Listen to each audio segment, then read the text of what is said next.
Future bestsellers. We are so excited to see you here today. Oh my gosh. Michelle is not with us today. She had a little family emergency this morning that she had to take care of. So she is off doing that. And but we are super glad to see all of you. We were just talking about how we both have felt like we really needed to catch up with everything that's going on after, travel and some other, just general life stuff. So Robert Jones, I'm super excited you're here today. Tell us a I, little about you and your awesome channel before we get started this morning. I am glad to be here because this has been a hectic week for my writing and life in general. But Mhm. my channel is The Story Detective, where I take various forms of storytelling based on my career as an artist and as a writer and put it under a Sherlockian microscope, break down the craft for you, the audience, in hopes to make your journey easier. Ta-da. Very nice. I'm Lisa Daly. I'm a traditionally published author, now hybrid author. And on my channel, we talk about how to write a book you're super proud of and get it published. I was just like, God, I can't see very well. And it's because my glasses, my little reading glasses, are absolutely filthy. So I'm just going to clean those up. Oh my gosh, Robert, you look so handsome today. Okay. So let's say hi to some of our friends in the chat. Michael's here. Hello, Michael. We are super, super glad to see you here. Lysandra's here. Hello. Very glad you're here today. Lainey. I just spent the last week with Lainey. So we both went to Novelist Inc., which was an awesome conference this year. And at the hotel where we stay, there's a giant water slide, and Lainey and I like played hooky one afternoon from the from the panels and went on the water slide, which there's nothing like. It was kind of awesome. It was a big blow up water slide. One of the things that was really cool about it, no line. It was awesome. We had a great time. Cool. Sisters, authors, friends in Canada. Hello, sister. Finally made it, and I'm early. Yay! We are super glad that you made it today. Devin is also here. Hello, Devin. We are very, very glad to see you today. Kids kept cutting in front of us, right? That's true.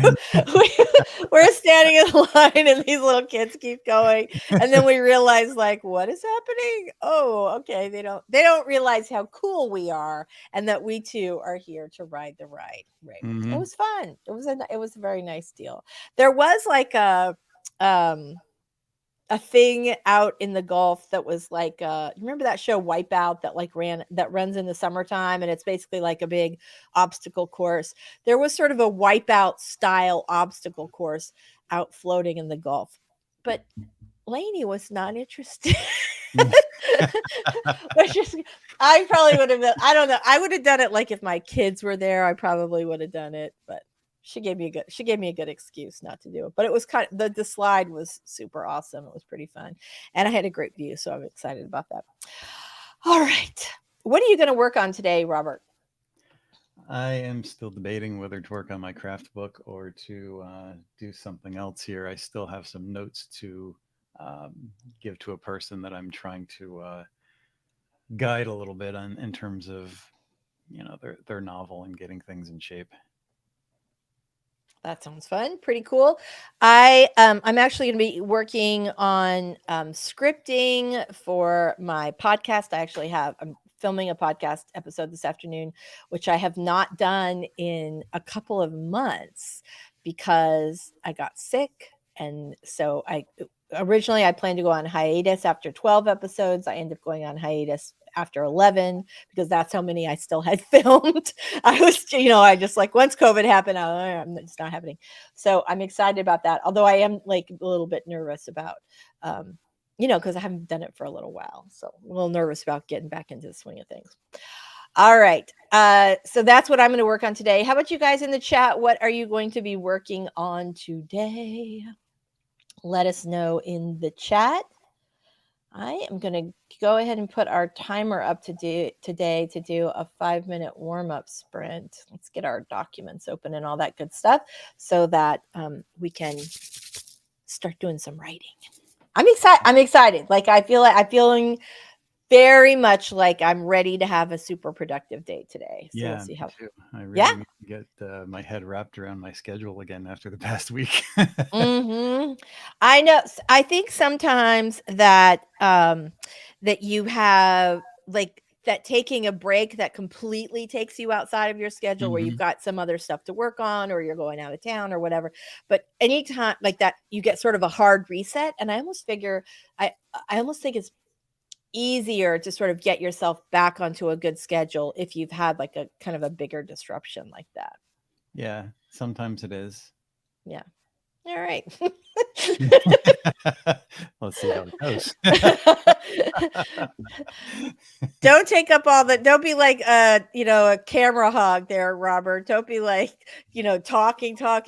Yeah. Robert's like, "Yes. Yes, one word." Okay, here we go. We are going to get started with our first sprint. We are gonna put 5 minutes up on the clock and, use this time to get our documents open, get yourself a nice glass of water or tea or giant vat of coffee, whatever you need. All right, everybody, we are going to get started in three.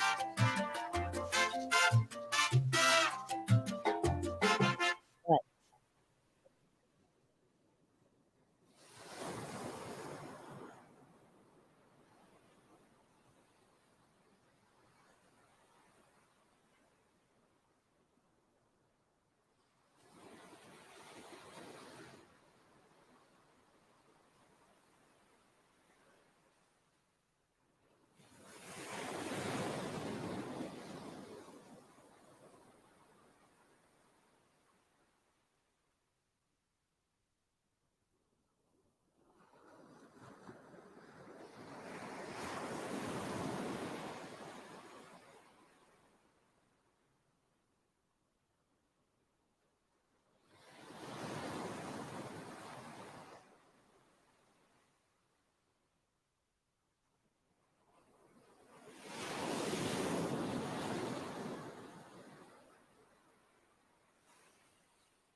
All right. We are back. Oh, I accidentally muted Robert. I don't know. It didn't occur to me maybe we couldn't tell for a second.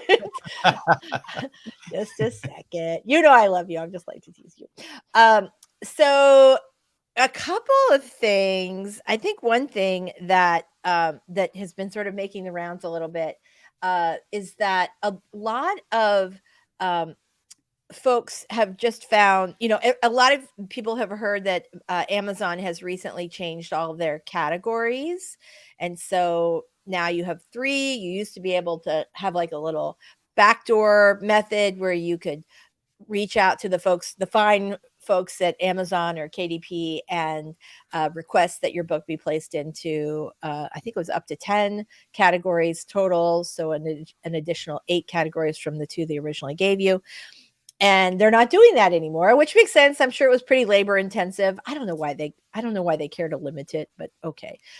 So now you have 3 categories, but you can't get any more. And they combine some categories, they drop some categories, they introduce some new categories. And Dave Chesson, who you guys all probably know a little better as the Kindlepreneur guy, just did a little video about this and how now you have all these ghost categories on Amazon that you can't rank in. They're just sort of out there, not connected to anything, and you can't rank in them, and they will hurt your books if you choose those categories. So the video is definitely worth checking out. I'll drop a link to it in the description later. Definitely. But yeah, but it was kind of a like, Mm. what? They did all the you'd think with Amazon, they're usually pretty good with with a rollout of a new feature or product. Not always, but usually. And I was kind of surprised that this was like such a mess. Yeah, they've changed up their AI policy a little bit, and also the Writers Guild has laid out some laws for AI stuff as well, and how easily that's going to be able to track and be followed as far as whether people can use it or companies hold Right. writers responsible, whether it's like whether they can tell them to use AI or not. Yeah. Well, I think the whole thing with Amazon is a little bit misleading.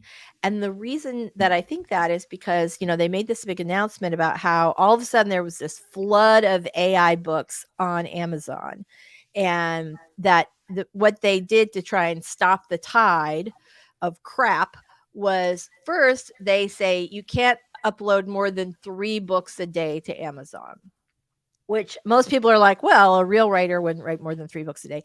But sometimes people want to upload a whole series. So I can see that that would be sort of inconvenient and kind of a pain in the neck, and that maybe will have, certainly it'll keep somebody from uploading 100 crap AI books a day for sure. But it could also, make things a little bit more challenging for some writers who are writing old school. And then the other thing with that is that they made a big deal about how they're asking you these questions now when you upload a book about whether or not you've used AI.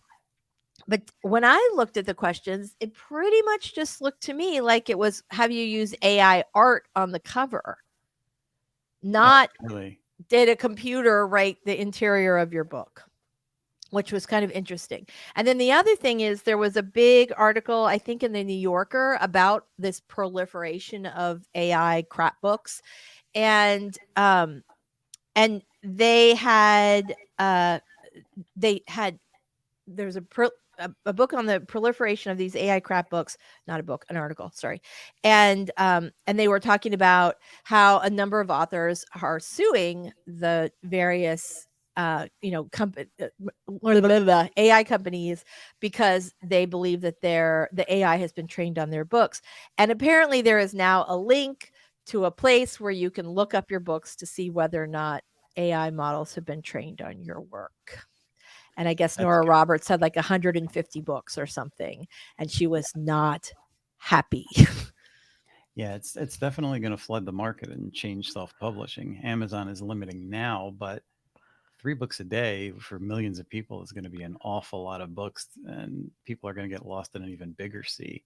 Oh, It's yeah. it's going to be It's Steve the Cat writes a novel on a much grander scale because that machine is not going to be able to have nuance, and people are, I don't know, they're looking at it as a magic lamp. There was this one guy on one of the Facebook groups saying, yes, but in 10 years, it'll be able to write whole new writing systems and whatever you consider, like, for example, a vampire story, it can collect it all and write you the ultimate vampire story. And I'm like, that's wishful thinking on your part because if corporate gets their hands on such a magic lamp, do you think they're going to share it with everybody and give everybody an equal chance? You're going to get a diluted version of that with some cool features and upgrades every year, but you'll never be able to compete.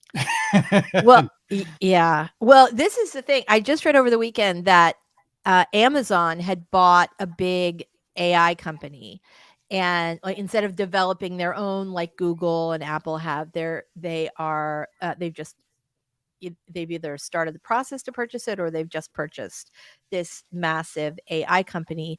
And it was really terrifying to me because I think, who has what company has every book file ever? Oh, that would be Amazon, right? And now they've just bought this, and they're all about squeezing more and more profits. And a really awesome way to do that would be to just eliminate the authors.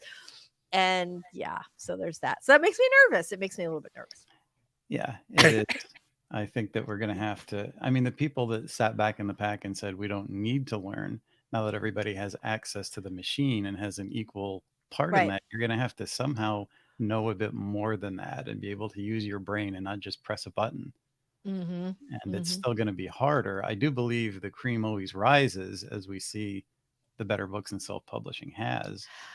I think that'll be true. I think it's just going to be a gold rush, just like the ebooks were, I don't know, probably 10 or 15 years ago, where all these like, locusts essentially come in. They're like, you can make money on Amazon writing ebooks with AI in 10 minutes and you don't have to do anything. And there'll be a bunch of people who want to get rich quick, fast in books. And they will be shocked and surprised like they were last time, and then hopefully they'll all go away to their next super speedy money making opportunity. I don't think that people are going to make necessarily more sales or more money, except initially when it becomes that gold rush, they'll make more because more is more. And then it's going to kind of level out because they're going to saturate their own market and learn what big business or even small business always learns, that saturating your own market kind of kills it. Mm-hmm. True. Very true. Well, I do think it's interesting too, because one of the big trends that I started hearing a lot about last year and this year, at both the writers retreat and the conference that I went to, was everywhere, was about authors selling their own work directly to their fans. So basically setting up a store and delivering ebooks through like Booksprout, and actually mailing out paper books or drop shipping them from Amazon, which I thought was kind of hilarious. And a lot of authors are getting really excited about this. And so I think, like, how does that work if you're never even sending your readers to Amazon? If they're just going to a Shopify page, how does that change it? And then Vanessa Vale was not at NINC this year, but and she's the person who does the box method, which is basically that you take your books out as wide as you can in as many formats as you can, and that you can make $1 million a year just on selling, $1 here, $1 here a day, $1 here a day, $1 here a day. And one of the things that she has really credited with her success is branding, that you can instantly look at any of her books and know they're a Vanessa Vale book. And this is brought across on her website and, in every other place she is. And I was thinking about how, as AI makes books more homogenized, that author branding and selling direct to your fans are probably two really effective ways of standing out. And for the people who are starting to train their fans now to buy from them directly, they are going to have a huge advantage. Huge advantage. Brandon Sanderson is doing that, right? So Yup. yeah, it's going to be, you know, if you're recognizable like Brandon Sanderson, of course, people are going to go to your page and buy your book. But if you're just starting out, how are they going to find you? So it's the same Well, problem. you're going to send them the link in the newsletter I have been nagging you all to start for the last 4 years. That's the thing, right? If you are controlling, if you have that fan base and you have access to their email addresses because you've been, building up that list over a period of time, you can sell to those people direct. You're just selling on your social media, on your, in your newsletter. That's how you're training your people to go to your store first. I think everybody else can just find you on Amazon or Barnes and Noble, It but does help you become your own publishing company. I mean, there Mhm. are benefits. Technology always has advantages and disadvantages. It's how you use it, and if you're smart enough to use it correctly. Right. And first, right. Yeah. VC Brown is here today. Hello, VC. We are super excited to see you. Daisy's here. Hello, Daisy. Super glad to see you guys. Accidentally, sure. Yes. BC says Amazon should just allow as many categories as possible. The creation of new categories suck, especially if ghost related now. Trust me, I know as a paranormal author. We shouldn't have to look that up because none of us have been contacted about I can never say this word. I always want to add an extra syllable, recompense for the use of our creative property. Yeah, exactly. The cream does always rhymes. Absolutely true. Heather, we're super glad to see you today. Yes, Brandon Sanders, he's a good person to watch for a lot of trends. I mean, like I said, I've seen this. The other big takeaway from this NINC conference was subscriptions for authors. And there's a site, an upstart that is specifically for authors called Ream, REAM, like a ream of paper. It's like Patreon, except just for authors. The founder is a 21-year-old, but he has published, wait for it, 12 books. Holy shit. Smart as he can be. He's in school at Harvard. So, yeah, I was really impressed. And he last year talked some pretty impressive authors into being beta testers, and they are doing very well. So that's pretty cool. So that was also something that I saw a lot of. But direct sales to your fans, big topic this year. Okay, let's do our first 20-minute sprint. I'm dying to get some work done today. I'm sure you guys are too. All right, here we go. Dun, dun, dun. I don't think anybody said what they were working on today. You guys drop that in the chat and let us know. And we are going to get started with our first 20-minute sprint in 3,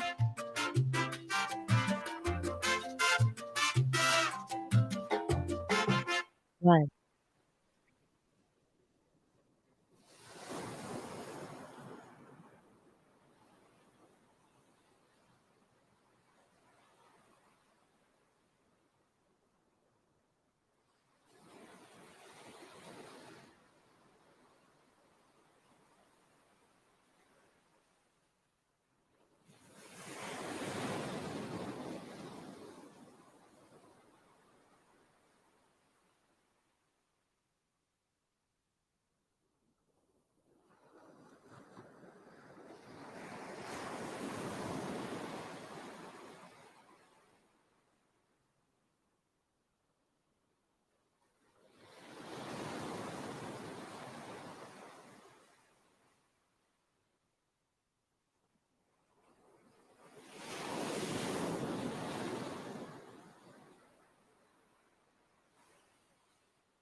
We're back, everybody. We All are. right. How'd you do on that last sprint?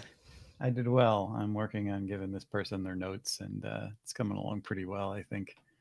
Fantastic. That's really awesome. I'm very glad to hear that. Pretty cool. I got quite a lot of scripting done, so I'm very glad about that. Also, I just made a kind of bizarre connection. I did not the book that I'm reviewing today on the podcast is Lyra Parrish book called Spill the Sweet Tea, which is very cute Southern romance.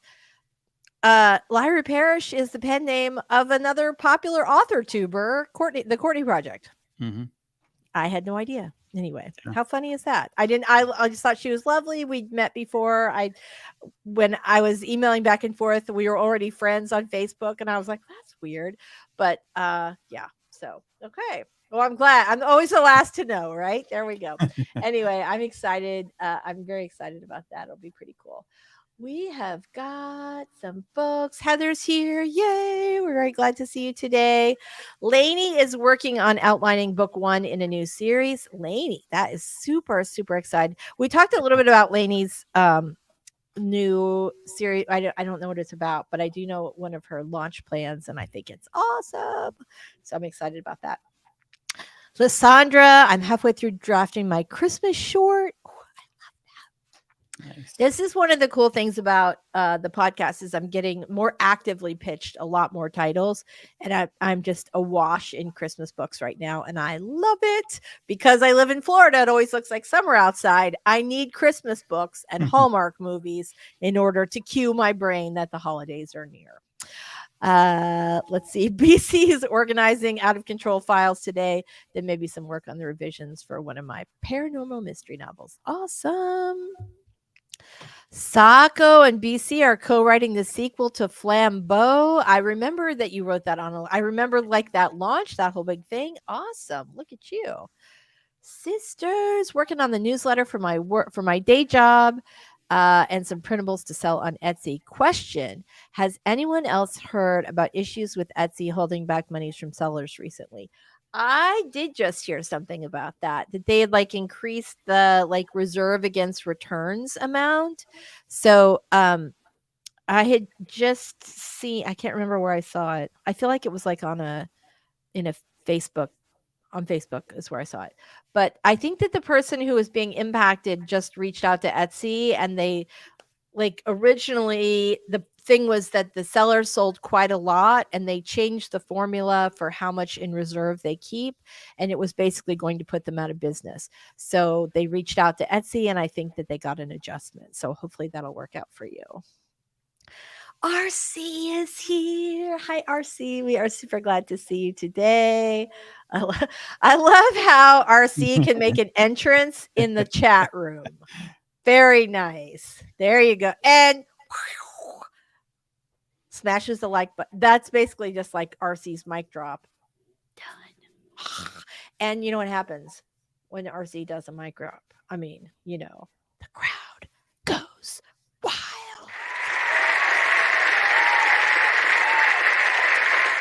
Okay, there was a delay there. That was almost not as cool. I was like, oh no, I say that, and then there's no people. Yeah, okay. You know how it is. Let's see. Michael says, Lisa. Yes. I did not know that either. I did know that she was writing under Kennedy Fox, but I did not know that that was her new pen name. Lainey, I'm in the middle of it, and it's really good. So you will definitely like. Actually, I'm farther than in the middle. I'm close to the end, but yeah, it's really good. Love, love, love. If you like small town romance, small town second chance romances, this is going to be a book you're going to like. It's called Spill the Sweet Tea. Heather's also been stream hopping. I completely understand that. Right? We are like Christmas sisters. I I love it. I'm lucky my daughter is like now old enough to also want to watch Christmas movies with me in October. Loves, loves, love. Did I miss Carol? What? Carol Brown. I did not intentionally skip over you. I didn't see you until I saw Michael's comment. Hi, honey. We are super, super glad to see you. You guys need to hop on over to Carol's channel. She has been doing a ton of cool stuff over there lately. All right. So I should write these things down. I did have another interesting topic on writing that I wanted to talk about, and now I do not remember what it was. Oh God. Okay, I was just telling Robert, my brain fog seems to have lightened up a little bit, but I think that was I think I spoke too soon. I think I spoke too soon. What are you guys working on? Everybody who's new to the chat, Caro, Michael, what are you guys working on today while we're here? And also, we're all very, very glad to see you. All right, let us know. Yeah, I think that we should start and do another sprint. How about that? I'm good with that. All right, that's good. I have a couple of questions when we come back, but we're going to get another sprint in because I am ready to write. All right, everybody. So here we go. We're going to get started on our next 20-minute sprint, and we're going to get that going in 3,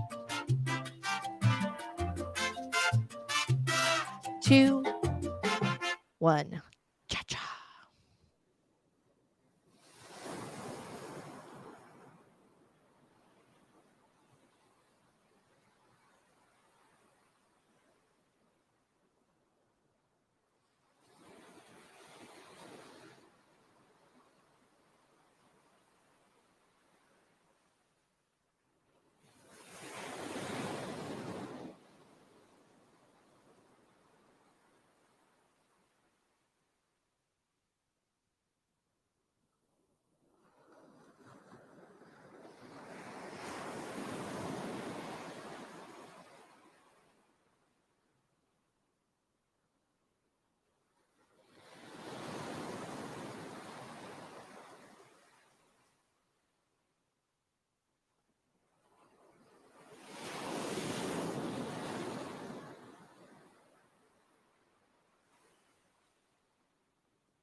I was so like into what I was doing. I did not, and I didn't put a banner up apparently. I did not even pay attention. I was like just in it. So, how was your sprint? Mine was good. I've got people mowing the lawn out here, so hopefully they don't come by. If they do, I'll meet it. I feel like we have that happening all the time. The horror geek notoriously anytime he goes into film, there's a lawnmower will instantly start running somewhere. But that's just Florida for you. There's always 1,000 mowers happening at any given time. Matt, Christy's here. Hi, Christy. Hello. Just popped in to say thanks to Robert for Anatomy of Genre recommendation. Mystery Chapter is now my story Bible. Look at you. Very nice. If you guys missed it, look, I've got it right here. Ooh. Dun, da, da. This is, I'm way crazy overlit, aren't I? Yep. All right. This is what it looks like. It's got a circle. I can't make it go here. There. Looks like that. Ta-da. I'm just too close to the window, I think. All right. Very, very nice. There you go. Robert can show. I was trying to be better. ta-da. All right. Ta-da. Here, hold on. I'll make you big. Dun, dun, dun. Very nice. All right. So, yeah, terrific book. We had talked a lot about that. I think the mystery chapters in particular are really very good. BC says those writing zones are awesome. They are for sure. Absolutely. So, how did you guys do? Let us know in the chat how you did on that last sprint. What were you saying? What'd you say, Robert? I'm getting the people out here with the lawnmower, so I muted it for a second. I just heard you say something, but I didn't hear what it was. That's funny. I cannot hear the mowers, so I think you're in good Okay, shape. good. Yeah, you're in really, really excellent shape. If it gets too loud, just let me know. Yeah. So last time, let me pop the question up on the screen here. Dun dun dun. If I can do this. All right. So the question that I got is if you are only going to buy one craft book, what would it be? Let's see if I can. So what is your all-time favorite craft book? If you had to go somewhere and only have one, what would it be? Impossible. You guys, let's That is a trick question that cannot be answered. What I thought it was really interesting because I know we've talked about I too would have a very, very difficult time. Yeah. I would say if you had a small collection, the Truby books are very helpful. Stein on Writing, very helpful. Maybe going to a less standardized book on structure like Story Engineering by Larry Brooks. Mm-hmm. Story by Robert McKee also has some great things about scene structure and character interactions. You listed like 9 books. I think you can't pick one. All right.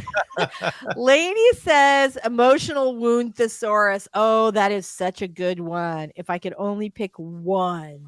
Yeah, some of those are really good too. I forgot about those. Emotional wound thesaurus. That is really good. Golly. I think I might go with Theodore Taylor's Universal Fantasy book, Seven Figure Fiction. It's such a unique idea and yet it is so powerful. And it's one of those things where you feel like you know it, but then also like you can never know it. And I think I might get that one. You know me, I love craft books. I have a million craft books, but I think that might be my favorite right now. We'll see. BC says difficult decision, maybe Story by Key or a Complete Handbook of Novel Writing. I have never read the Complete Handbook of Novel Writing. And I thought I'd read everything. Like when I was trying to write my first novel, I don't know if you guys know this story. I had a popular nonfiction book and my publisher, and I had an idea for a novel and I told my publisher about it, or my editor, and she was very excited. And so I said, how much of this book do you need to sell the book or to buy the book? And she told me about half. So I wrote like 10 chapters, which had a great hook, and sold the book.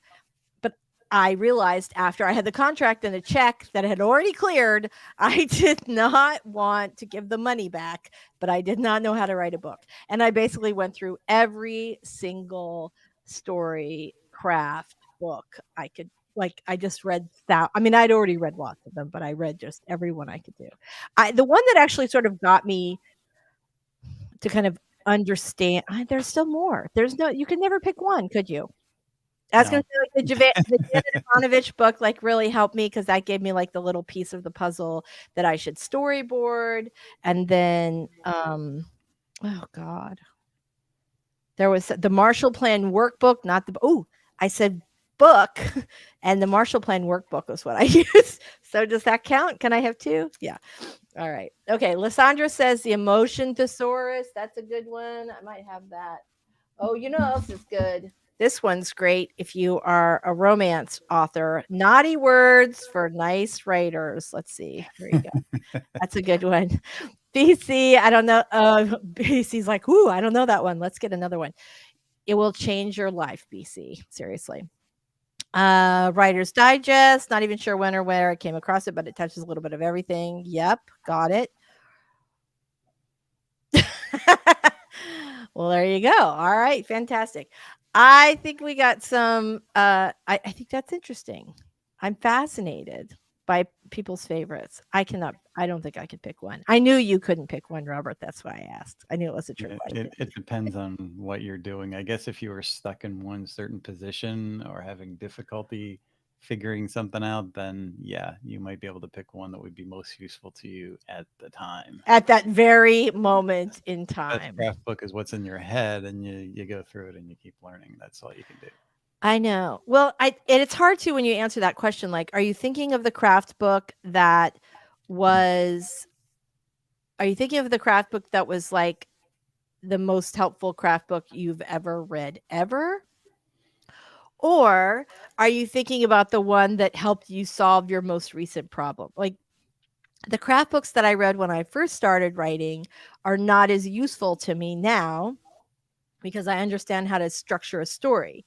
Whereas now there are, the books that I appreciate more are ones that sort of deepen the story, make the writing better, things like that. Yeah, the one that really changed me was Stein on writing because that helped me find Stein. But then when you look at what the man knew, it's just like the tip of the iceberg. But Yeah. the good thing about that changed my mind about so many things is that he was all about solutions. And if you train your brain to find solutions for your problems instead of looking at craft as a rubber stamp like some books, then that can be Right. really helpful. So I would Yeah. definitely recommend that to people that's just starting out. Start out on the right foot. Yeah, absolutely. Absolutely. All right, that was good. Let's go ahead. We've got 12:20. If we work it right, we could cram in 2 extra spritz. Let's see if we can make that happen. We'll see. I don't know.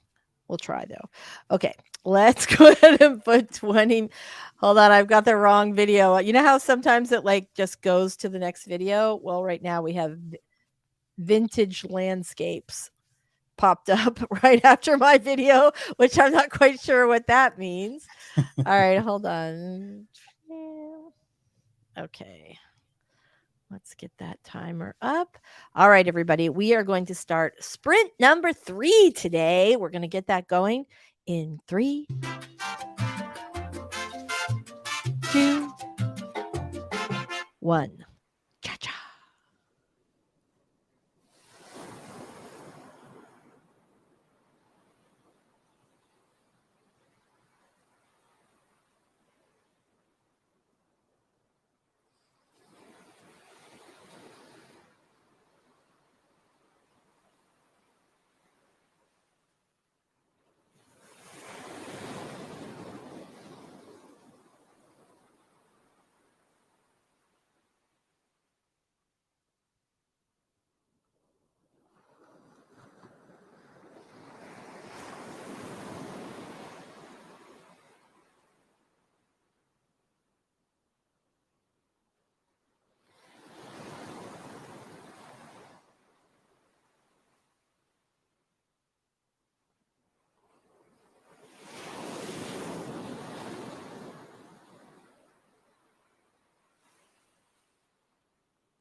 All right, we are back. How did everybody do on that last sprint? I did pretty well. Yeah. All right. Fantastic. Oh, I got a banner going here. All right. Me too. Once again, just like completely zoned out and totally oblivious to what time it was. All right. So let's go back and answer some questions. Heather was saying, also this week is recovery week from Necronomicon Tampa. I'm not throwing myself fully into all the things this week, but still doing what I have to do. I feel ya. I did like a retreat and then the conference and working in between and a little bit there. And yeah, so super, super exciting. RC says convention crowds. Very nice. Very nice. BC says she enjoys conventions, even the crowds. I enjoy the crowds if there's a table separating me from them. I like being amongst the people, but I will say, like with COVID spike and everything, I feel like that makes me more nervous. So yeah. 3 panels. Whew, that's a rough one. Because I feel like I completely missed that part of the conversation, so I want to do that. Oh, this is interesting. BC says to get you going all day or keep you going all day through multiple panels, presentations, events, Pedialyte, so that's going to give you some electrolytes and a big bag of assorted nuts. So protein and electrolytes. Excellent. There's some stuff called I think it's called Body Armor that I drank a lot while I was sick and it really helped me feel better. But it's like Gatorade. It is like better tasting Gatorade, which I find super gross. I'm always surprised when people drink like Gatorade for like enjoyment, not just for, post workout / medicinal purposes. Look at that. Very busy. All right. Heather's got a new plan for next year. What? Michelle, we miss you too. I hope everything's okay. Yeah. And we'll see you next week. But we're all sending you good vibes. All right. Very, very nice. Yes. Okay. So I have the same thing. A week of no socializing to prep for a 3-day convention. I'm okay like going, but then afterwards I need like quiet couch time. Yeah. And BC says, I did not say I was sober the whole time. Lainey, thank you very much. So if we go right now, do you want to go 5 minutes over? We can do one more Sure, it's fine spread. with me. Yeah. All right. Let's do it. All right. Let's make it happen. I say, having not prepared. All right. Oh, we are prepared. Look at that. All right. Here we go, everybody. We're going to do one final sprint. Knock those words out. This is a bonus sprint because we did a little less chit chat today. Here we go. 3, 2, 1. Make it count.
I was on another screen and I couldn't get back.